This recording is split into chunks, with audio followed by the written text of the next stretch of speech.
Hello, Polo. No worry about the job again. I don't even beat the oga. Imagine me oga dey tell me say you no fit pay me per month. Say he dey tell me say na 3 months he go dey pay me. Who wan dey do all that kind of work? If I get money, I go come dey find work for there. So that kind of thing na nonsense. 7 years for university for 4 years school, someone come dey choke me. I be like illiterate for him eye. Wetin dey carry? Polo, make I call you back.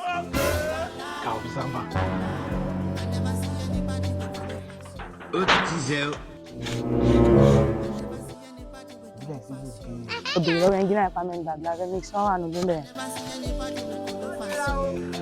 Madira, wo ba? Ikú pa. Wọ́n sì ní ìjọ àwọn ọ̀gá yóò dé mi bí ebi come nonsense. Yóò dé rèé. Ah bros, well done o. Yes, thank you. Abeg no vex. This work wey you dey do now, how much dey pay you? Na 10k we dey manage per day. 10k? Na 10k we dey collect per day. Hey, so now where that your engineer wey dey give people work for you, where e dey? You dey that building na inside that building dey. Okay, you dey inside that building? Yes na. Okay, thank you. Yes na. You are dey rubbish. You think that big, right? Where engineer dey? You dey that corner there.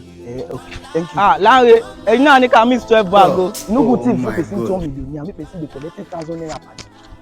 Hey! Look at this. Bless, now you be the engineer. What do you want, please?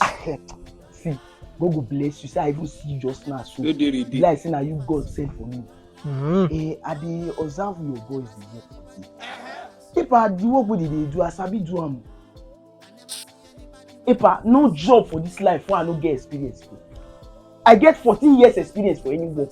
Epa, you think say I dey joke now? I spend 7 years in the university for a 4 years course. I no be literate o. I sabi all these things na mere job for me.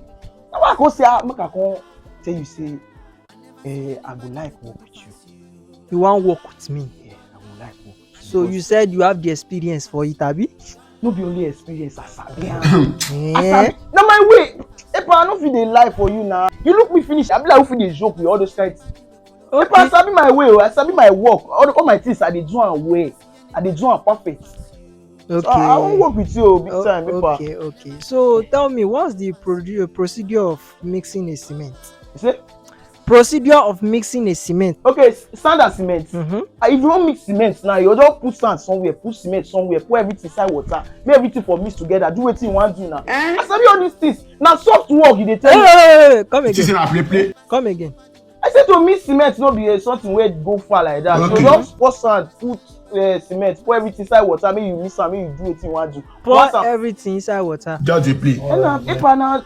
Epa, I sabi all this. Just forget all those ones, Baba. See, your boy tell me say na 10,000 and I'm ready for this work. Now why I come meet you? I come let you know say I be professional for this job. Graduate. I no be illiterate. Graduate. I spend 7 years for. Get out.